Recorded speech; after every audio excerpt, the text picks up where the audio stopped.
이재명 대표가 어제 대장동 배임과 성남FC 뇌물 의혹 관련해서 재판에 출석하기 위해서 서울중앙지방법원에 출석했습니다. 그 모습부터 보겠습니다. 오늘 재판 중인 법원 입법 앞두고 출석하셨는데 한 말씀 부탁드립니다. 검찰총장이 수사지 법원에 대한 의견 있으신가요? 이재명 대표가 재판에 출석한 그 시각 국회 법사위 국정감사장에서는 이재명 대표 재판을 놓고 여야가 난타전을 벌였습니다. 그 모습도 이어서 확인시켜드리겠습니다. 신진욱 판사는 이하영 전 부지사 재판에서 쌍방울 대북 송금이 이재명 대표의 방북을 위한 비용이다라는 사실을 인정을 했습니다. 이재명 대표에게 불리한 심정과 예단을 가지고 재판에 임하게 된다는 것을 의미합니다. 이렇게 주장하시는 거 우리 법원장님의 입장에서는 이것이 재판의 소추에 관여할 목적이라고 느껴지십니까? 그런 부담이 느껴지시지 않으세요? 예, 제가 말씀드리기 적절하지 않은 사안인 것 같습니다.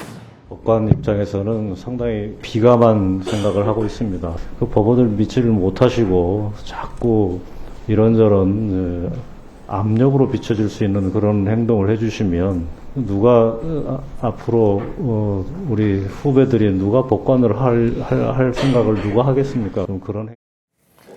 자, 오죽 심하게 했으면 법원장들이 저기 국감장, 여의도 국회에 가서 저런 얘기들을 하겠습니까? 송영훈 변호사님. 얼마나 불편하게 했으면 압박감을 느끼면 누가 판사를 하겠습니까? 라는 목소리까지 나오지 않습니까, 지금? 역대 최악의 사법 방해 국정감사가 아닌가 싶습니다. 국정감사에서요, 저렇게 노골적으로 특정 사건의 배당에 대해서 따져 묻거나 혹은 특정 사건에 대해서 결론을 어떻게 내달라는 식으로 그 국정감사 질문을 하는 예를 저는 지금까지 보질 못했습니다. 네. 어제 보면은 뭐 전현희 의원, 그다음에 장경태 의원, 박균택 의원은 이재명 대표의 변호인도 직접 했었죠. 그렇죠. 그리고 정청래 법사위원장, 뭐 서영교 의원 이런 분들이 아주 총출동해가지고 뭐 재배당해달라 등등등을 물어요. 서영교 의원 같은 경우에는 어제 어떤 질문도 했냐면은 그 법원장에게 법원 사무직원 누구를 아느냐고도 물어봤다고 해요.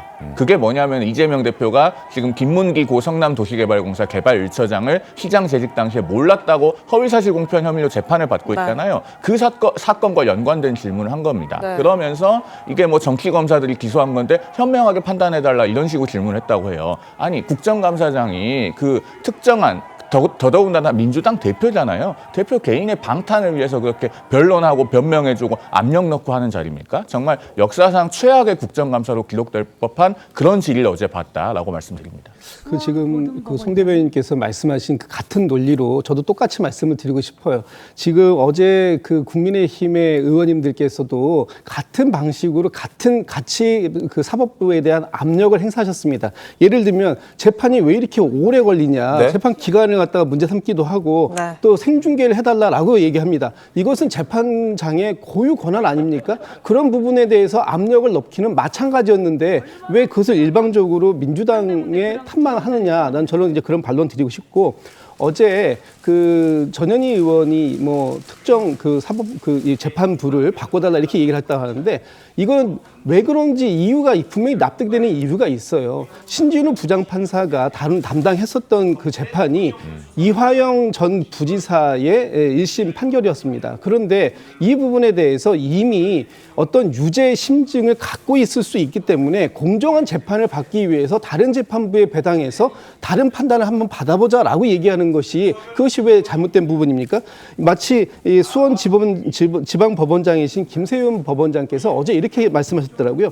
이 사건은 별개의 사건이다. 근데 이걸 별개의 사건으로 보는 사람이 누가 있습니까? 같은 하나의 사건이라고 보고 있기 때문에 하나의 사건을 담당했던 재판부가 같은 사건을 다시 담당해가지고 재판하겠다. 이것이 과연 공정한 재판이냐? 이런 문제제기, 이걸 할 수 있는 거 아닙니까? 이건 제가 변호사니까 좀 설명을 드릴게요. 일단 어제 김세윤 수원지방법원장도 그 문제에 관해서는 법관 제척 사유가 아니다라고 답변했고요. 그 한국형사소송법 학회에서 낸 그 주석서에도 보면은 공범에 대해서 이미 판결을 했다고 해서 다른 공범에 대한 재판에 관해서 그 재판부가 기피 대상에 해당하지는 않는다라고 주석서에서도 그렇게 해설을 하고 있습니다. 네. 그다음에 재판이 오래 걸리는 것은요. 물어볼 수 있는 거예요. 왜냐하면 공직선거법 270조에 선거법 사건은 1심 6개월, 2심 3개월, 3심 3개월 이내에 반드시 재판을 마쳐야 한다고 규정을 하고 있습니다. 그런데 지금 이재명 대표 사건은 기소돼서 1심 선고하기까지 799일, 800일이 걸리게 생겼잖아요. 그러면 왜 이렇게 오래 걸리냐 국정감사에서 물어볼 수 있는 것이죠. 선거법 관련해서 딱 한 말씀만 제가 드릴게요. 이재명 대표에 대한 선거법 위반 그 재판만 이렇게 800일 가까이 걸렸습니까? 다른 그 의원들에 관련된 선거법 재판에서 이런 사례가 없습니까? 이런 사례가 비일비재합니다. 그럼에도 불구하고 왜 이재명 대표만 유일하게 혜택을 받고 있는 것처럼 그렇게 말씀하시는 거냐, 그런 문제 제기를 하는 거예요. 짧게만 반론 한번 더 드리겠습니다. 자, 이재명 대표는요, 2018년 경기도지사 선거 관련돼서도 선거법 재판을 받았었습니다. 그때 1심 증인이 한 55명 정도 됐는데요. 1심이 얼마 걸렸냐면 6개월 하고 열흘 정도 만에 끝났어요. 그러니까 공직선거법 270조를 최대한 지켜서 재판한 겁니다. 그런데 이번 선거법 사건의 증인이 한 50명 되거든요. 증인 사람 수는 비슷한데 지금 800일이 걸렸습니다. 그러면 이게 정상입니까? 이런 것들은 국정감사에서 당연히 물어봐야죠.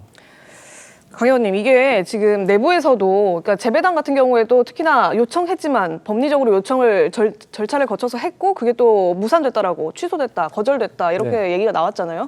그러면 개인 그냥 프로세스 따라서 진행하면 될 일인데 이걸 국감장에서까지 더 크게 확대해서 확전으로 일으킬 필요가 있느냐, 이런 얘기 혹시 당내에서는 안 나옵니까? 당내에서는 우리 김진욱 대변인께서 말씀 잘 해주셨는데, 이게 이제 3심제의 취지라는 게 있잖아요. 이게 3심제하고 정확한 비교의 대상은 아닙니다만 그 취지를 말씀드리면, 이 3심제라는 것이 1심의 재판부와 2심의 재판부, 그러니까 전혀 새로운 재판부에게 새로운 판단을 받자는 거잖아요.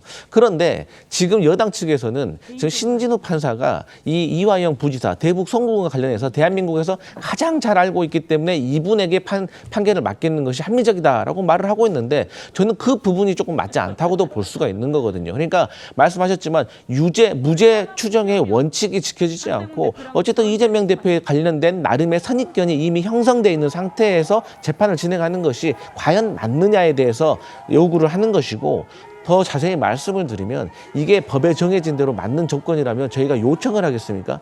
요구를 하는 거죠. 하지만 이 요청이라는 것은 송영 변호사께서 말씀하셨던 것처럼 이게 법적인 절차에는 맞지가 않은 소지가 있기 때문에 요청을 했던 것이고, 또 민주당 의원들은 여기에 대해서 검토를 해달라고 한 겁니다. 그러니까 여기에 대해서는 이제 뭐 여당 측에서는 뭐 왜 압박을 하냐라고 할 수 있지만, 말씀하셨던 것처럼 재판을 빨리 진행하라라고 하는 것도 대한민국의 정치와 관련된 공직선거법과 관련된 선거에서 이재명 대표의 사건만 지금 늘어지는 것도 아닌데도 불구하고 빨리 재판을 하라는 것도 저는 사법부에 대한 옳지 않은 압박이라고 보고 있습니다.